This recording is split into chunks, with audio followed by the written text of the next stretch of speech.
지표고요. 그 다음에 이쪽에다가 이제 성장성 써드릴게요. 너무 가면 하나면에 안 나오니까 여기다 씁시다. 자, 성장성 써드릴게요. 성장성은 저축 성향이 있고요. 아이고, 너무 붙였다. 저축 성향, 투자 성향,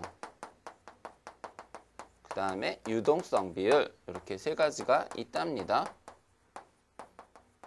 예, 이렇게 세 가지가 있어요. 총 7가지인데요.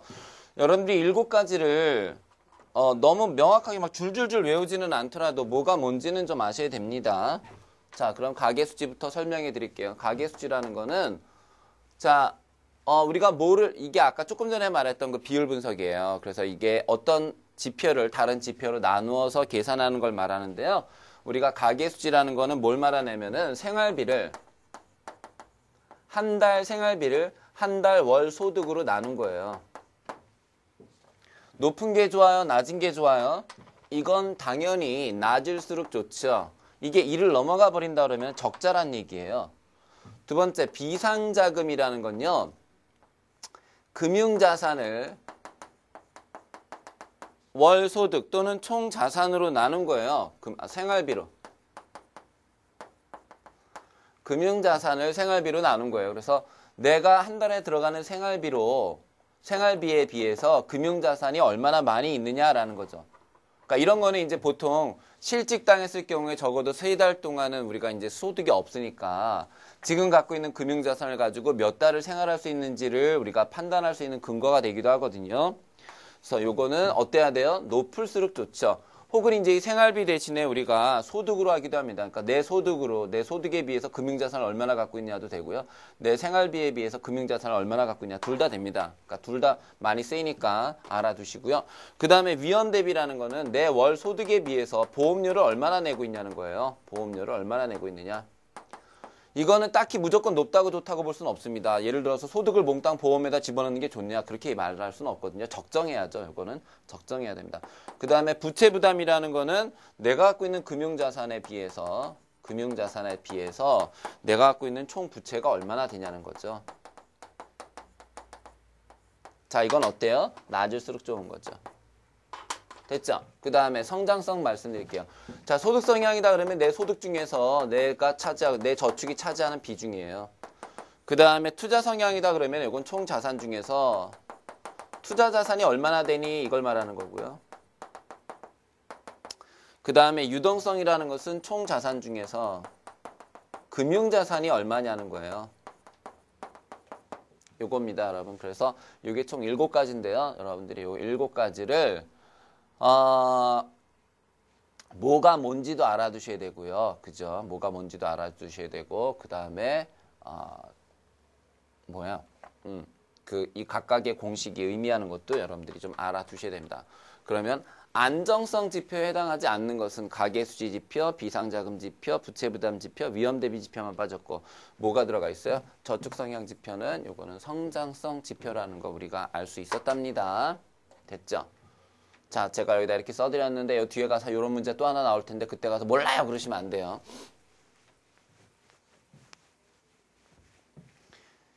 자, 아이고 시간을 많이 지체했네요. 어서 갑시다. 9번.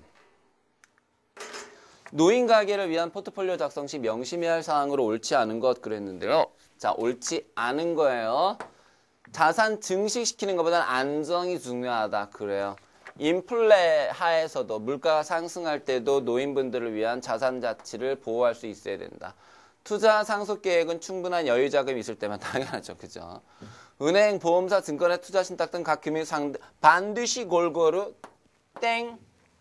여러분 있잖아요. 여러분 오해하고 계신 게 그 예금 보호 대상에 해당되려면 은행에만 넣어둬선 안 되고 은행, 저축은행 이런 데다 골고루 넣어둬야 된다. 삑. 땡이에요.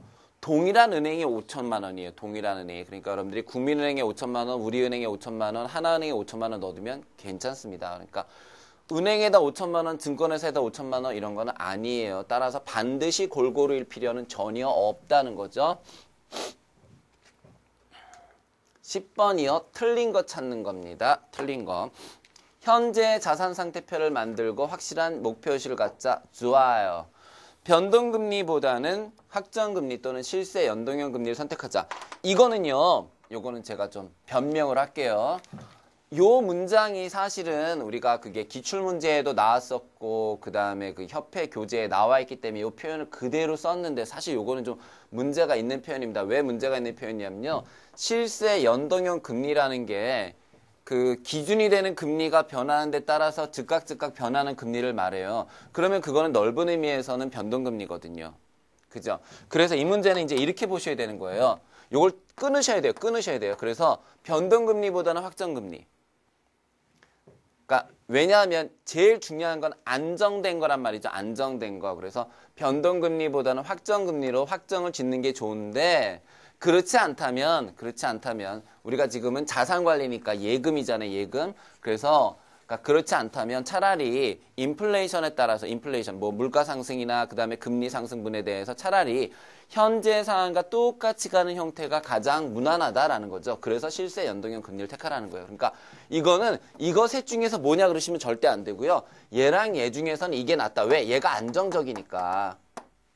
아니면 아예 변동금리, 확정금리 따지지 말고 그냥 실세 연동형 금리를 선택해서 금리가 올라가면 금리가 올라가는 대로 떨어지면 떨어지는 대로 그냥 살자 이 얘기예요.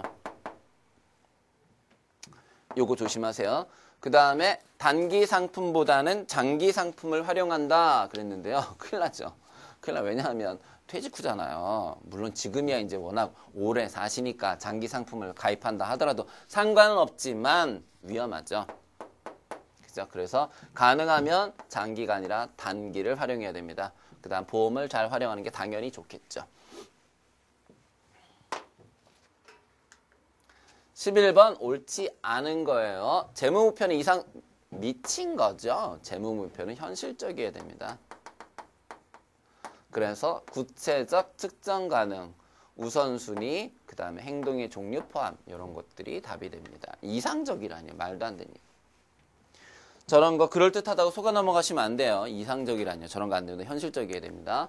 그 다음 12번 수입과 지출을 정리한 것으로서 수입, 지출, 손익결산으로 구성되며 어떻게 들어와서 어떤 형태로 들어와 수입이 돼서 어떻게 지출되는지를 보여주는 걸 뭐라고 하냐. 그러면 수입과 지출에 대한 거잖아요. 뭐예요? 가계 수지 상태표.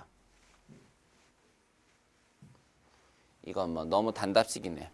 그죠? 다음 13번 자산상태표는 대차대조표 같은 거라 그랬죠. 옳지 않은 거 틀린 거 찾는 겁니다. 자산상태표는 가계 자산의 축적 가능성을 보여준다.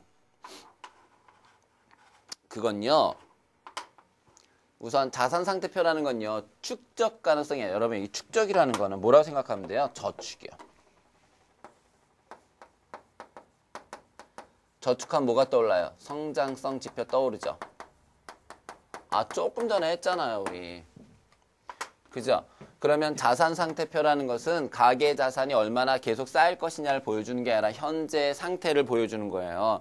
그래서 현재 자산 상태를 정확하게 파악하는 게 목적이고 저축이 얼마나 늘어날 것인가를 보여주지는 않아요. 되셨어요? 그래서 얘가 답이에요. 자, 왼쪽에다가는 자산을 적고 오른쪽에다는 부채를 적고 자산과 부채의 차이가 순자산이다. 간단한 말이네.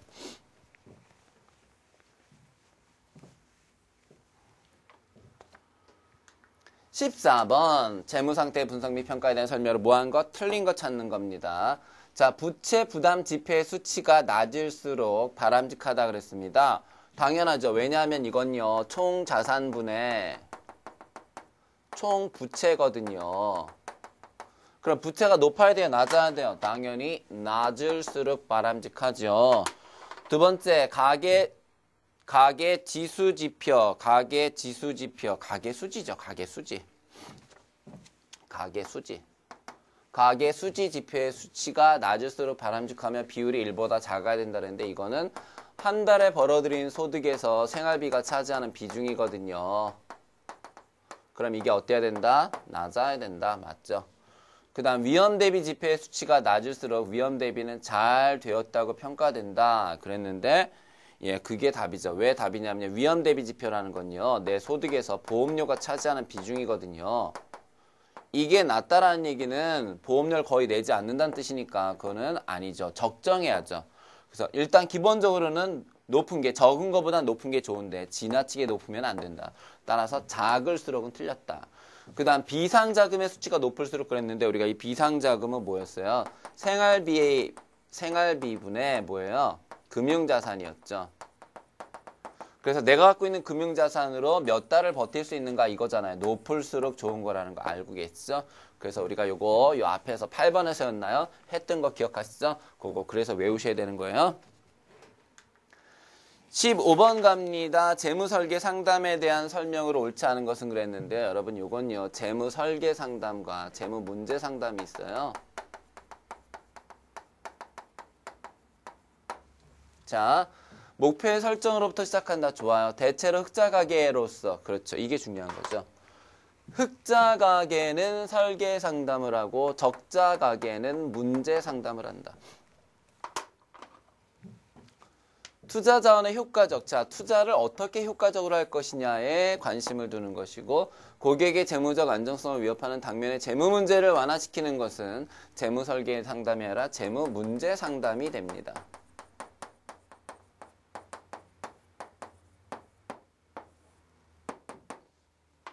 되셨어요? 예, 재무 문제 상담이 됩니다.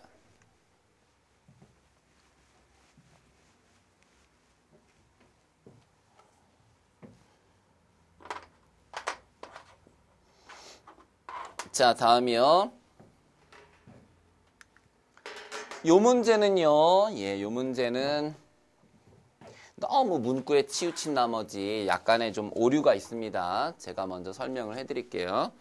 이게 이제 교재에 보면은 고객 상담 시 요구되는 능력이 있고요. 그 다음에 요거 세 가지가 따로 나와 있어요. 요거 세 가지는 고객과의 상담에서 신뢰를 높이기 위한 방법이에요.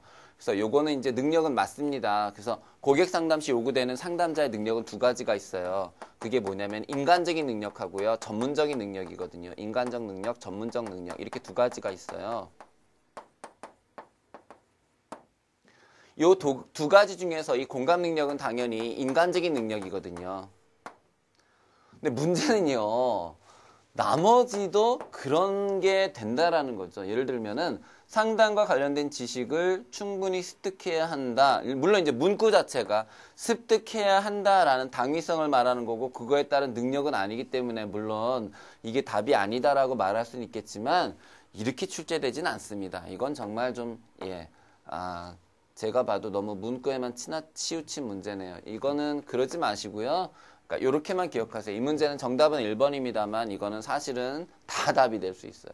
그래서 이 가장 적절한 답인 거고요. 여러분들이 공부하실 때는 인간적인 능력으로서 공감 능력을 갖고 있어야 되고요. 그 다음에 전문적인 능력으로 전문적인 지식이나 그 다음에 의사소통의 기술 같은 것들 그런 스킬들이 요구된다. 이렇게 이해하십시오. 그래서 요거는 여러분들이 혹시 다른 거에서 답을 했다면 다 맞다고 하시고요. 공부하실 때는 고객 상담 시에는 인간적인 능력과 전문적인 능력을 모두 요한다. 이렇게 이해하십시오. 자, 그 다음에 이거 의외로 많이 나오는 건데요. 옳지 않은 거. 자, 경청을 위한 상담자의 반응을 우리가 네 가지로 얘기합니다.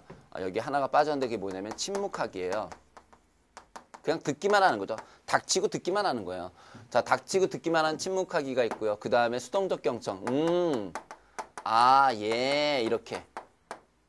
그 다음에 반영적 적극적 경청. 적극적 경청이라는 것은 그럼 그때 뭐뭐 하신 거예요? 뭐 이런 식으로 질문도 섞어가면서 하는 게 적극적 경청이에요. 그 다음에 반영적 경청이라는 거는 요거는 고객이 말한 거에 대한 부연 설명 같은 거를 하는 건데요. 이를테면 제가 작년에 주식 투자를 직접 투자했다가 상당히 손해를 봐가지고 지금 굉장히 힘듭니다 라고 고객이 말씀을 하시면 그랬죠. 작년에는 고객님뿐만 아니라 많은 분들이 주식 투자로 손해를 보셨는데요. 작년에 너무 변동성이 컸기 때문에 주식 투자하시는 분들이 많이 어려웠을 겁니다. 이게 반영적 경청입니다. 그 다음에 평가적 자세는 해서는 안 되는 자세입니다. 해서는 안 되는 게 두 가지가 있는데 옳지 않은 게 두 가지가 있는데 하나가 평가적 자세고요. 뭐라고요? 주식 투자를 했다고요? 당신 미친 거 아니야? 이런 거 안 되고요. 그 다음에 그거를 여과적 자세. 됐고요. 그거 말고요. 다른 말씀하시죠. 이렇게 해도 안 돼요. 평가도 안 되고 여과도 안 됩니다. 그 다음에 올바른 방법은 침묵하기, 수동적 경청, 격적 경청, 반영적 경청이 있다. 이렇게 알아두시고요.